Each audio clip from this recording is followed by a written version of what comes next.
آج اگر پاکستان تحریک انصاف کے ساتھی شکایت کر رہے ہیں، ان کا لیڈر جیل میں اس حالت میں ہے، اور چونکہ کل ہی آپ ملاقات کر چکے ہیں، ملاقات کر کے بھی آئے ہیں، تو اس ملاقات کی فوری خبر جو ان کی طرف سے آئی وہ واقعی قابل قبول نہیں ہو سکتی۔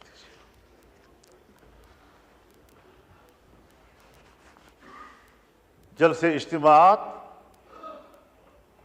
وہ ایک جمہوری حقوق ہیں، اگر جمہوری حقوق میں کے دائرے میں کوئی فیصلہ کرتا ہے، جلسہ کرتا ہے، اس کو جلسے کا حق ہے۔ لیکن میں ایک بات واضح کر دینا چاہتا ہوں کہ اگر میاں نواز شریف صاحب پر ظلم ہوتا ہے، میاں شہباز شریف صاحب پر ظلم ہوتا ہے، آصف علی زرداری صاحب اور ان کی بہن کے ساتھ، ان کی جماعت کے سینئرز کے ساتھ زیادتی اور ظلم ہوتا ہے، اور میں ان کے ساتھ شانہ بشانہ کھڑا ہوں، ان کے خلاف ہونے والے ہر قدم پر میں نے فرنٹ لائن پر لڑائی لڑی ہے، اگر میں اس وقت آپ کے اوپر ہونے والے مظالم میں آپ کے شانہ بشانہ تھا تو میں آج بھی عمران خان پر ہونے والی سختیوں کی مذمت کروں گا۔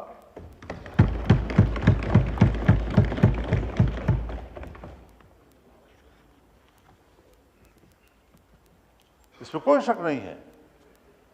کہ ایسے حالات پیدا کیے گئے کہ اپوزیشن تقسیم ہو جائے، لیکن میں نے نہ حکومت اور اپوزیشن کو تقسیم ہونے دیا ہے، اور نہ اپوزیشن کو آپس میں تقسیم ہونے دیا ہے، اور نہ پیپلز پارٹی اور مسلم لیگ کو آپس میں تقسیم ہونے دیا ہے۔ میں نے پیپلز پارٹی سے بھی، بلکہ حکومت سے بھی درخواست کی تھی کہ آپ یہ مسودہ شنگھائی کوآپریشن کانفرنس کے بعد کریں۔ میں نے پی ٹی آئی سے بھی درخواست کی تھی کہ ان دنوں میں آپ کسی قسم کا کوئی مظاہرہ نہ کریں۔ کیوں؟ باہر سے مہمان آ رہے ہیں، مہمان ویسے بھی قابل قدر ہوتا ہے،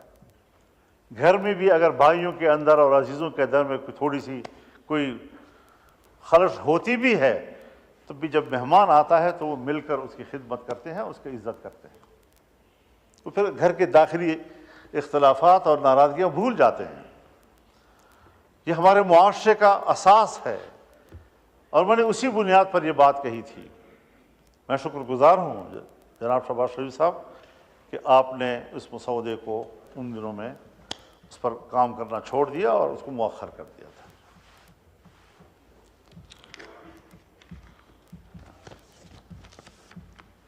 ان کاوشوں سے اور ان تبدیلیوں سے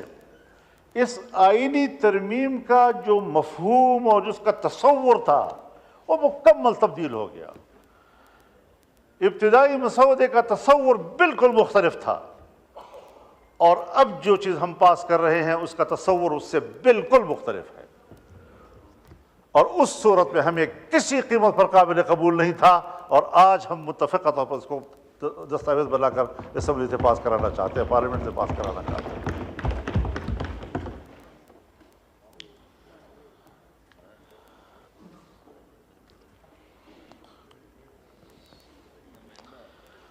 ہم آج بھی ایک بات کہنا چاہتے ہیں کہ عدالت کی تشکیل کے حوالے سے ہر چند کہ میں نے ایک آئینی عدالت کی بات کی تھی، لیکن جتنا بھی ہم نے محنت کی اور کوشش کی اور مختلف سٹیک ہولڈرز کے ساتھ بات کی، اس تصور پر اتفاق نہیں آ رہا تھا۔ کوئی کہہ سکتا ہے کہ وہ آئیڈیل ہے، اس طرح ہونا چاہیے، میں آج بھی اس نظریے کے ساتھ جنگ نہیں لڑ رہا ہوں۔ دیکھیے، جمہوریت ہے، انقلاب نہیں۔ انقلاب میں آپ یک لخت نظام کو تبدیل کرتے ہیں، لیکن جمہوریت میں آپ تدریجی اصلاحات کی طرف جاتے ہیں، تدریجی طور پر آپ اصلاحات لاتے ہیں۔ اس میں جن چیزوں کے ہم کافی عرصے سے اس قابل نہیں تھے کہ کر سکیں، آج ہم بڑی مشکل سے وہاں پہنچے ہیں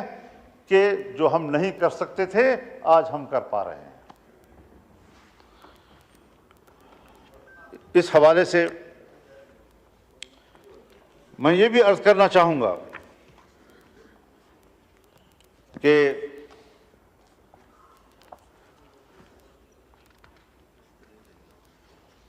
پارلیمنٹ کو ایک بہت بڑا شرف حاصل ہو رہا ہے، اس پورے پارلیمنٹ کو ایک شرف حاصل ہو رہا ہے، اور پوری پارلیمنٹ جو اسلامی جمہوریہ پاکستان کی پارلیمنٹ ہے، اور پاکستان کے عوام جس کی اکثریت مسلمانوں کی ہے، جو دو قومی نظریے کی بنیاد پر ہمارے وجود میں آیا تھا، اور آج وہ فیصلہ دے رہی ہے کہ 2028 کے بعد ملک کے اندر ہر طرح کے سودی کاروبار اور معاملات یہ ممنوع ہوں گے اور کاروبار سے پاک ہوں گے۔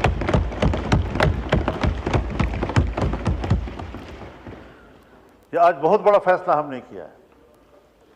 ہمارے کورٹ نے فیصلہ کیا، 1997 میں فیصلہ کیا، لیکن نظر ثانی کیسوں کے نتیجے میں آج تک اس کے کوئی فیصلہ نہیں آ سکا۔ ابھی پھر شریعت کورٹ نے اس کے حوالے سے فیصلہ کیا، لیکن کمرشل بینک، عام بینک، وہ دوبارہ نظر ثانی میں چلے گئے، اور وہ اتنی کمزور عدالت ہے ہماری شریعت کورٹ کہ اس کے خلاف کوئی درخواست دے دے تو ان کا فیصلہ معطل ہو جاتا ہے۔ اب اس کو مضبوط بنانا ہے، اور اللہ تعالیٰ نے بڑے واضح طور پر فرمایا ہے،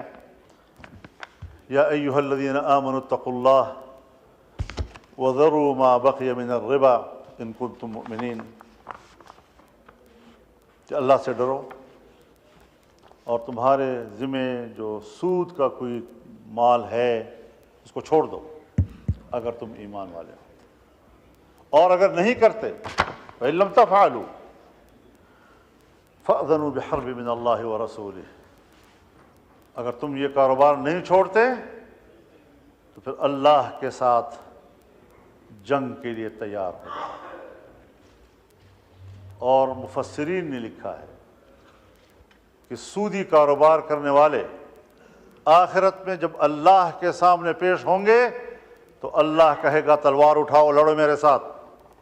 جنگ کرو میرے ساتھ اگر تیرے اندر ہمت ہے تو۔ کیا وہ اللہ کے سامنے تلوار اٹھا سکے گا؟ لیکن اللہ اسی پر اس کو شرمندہ کرے گا اور ذلیل کرے گا کہ تم نے دنیا میں سودی کاروبار کیا تھا، اب اٹھاؤ نا تلوار، میں نے تو تیرے خلاف جنگ کا اعلان کر دیا تھا۔ تو اس حوالے سے میں شکر گزار ہوں کہ حکومت میں شامل تمام جماعتوں نے ہمارے اس ترمیم کو قبول کر لیا ہے، اور ہم اللہ سے من حیث القوم معافی مانگیں، اور یہ پارلیمنٹ قوم کی نمائندہ ہے۔ ہم جب یہاں پر بیٹھ کر اس 77 سالوں کا جرم اس پر اللہ سے معافی مانگیں گے تو اللہ غفور الرحیم ہے، انشاءاللہ وہ پورے قوم کو معاف کر دے گا۔ ہر بات، یعنی آپ خود اندازہ لگائیں، جب پاکستان بنا اور ہم نے اسٹیٹ بینک آف پاکستان بنایا تو اسٹیٹ بینک آف پاکستان کی افتتاحی تقریب سے قائد اعظم محمد علی جناح نے خطاب کرتے ہوئے فرمایا کہ مغرب کے نظام معیشت نے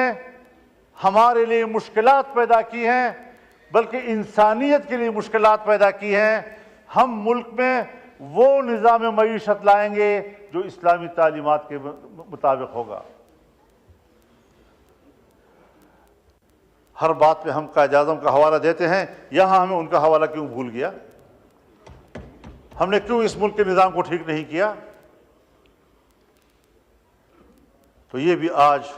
اس ترمیم کی بہت بڑی کامیابی ہے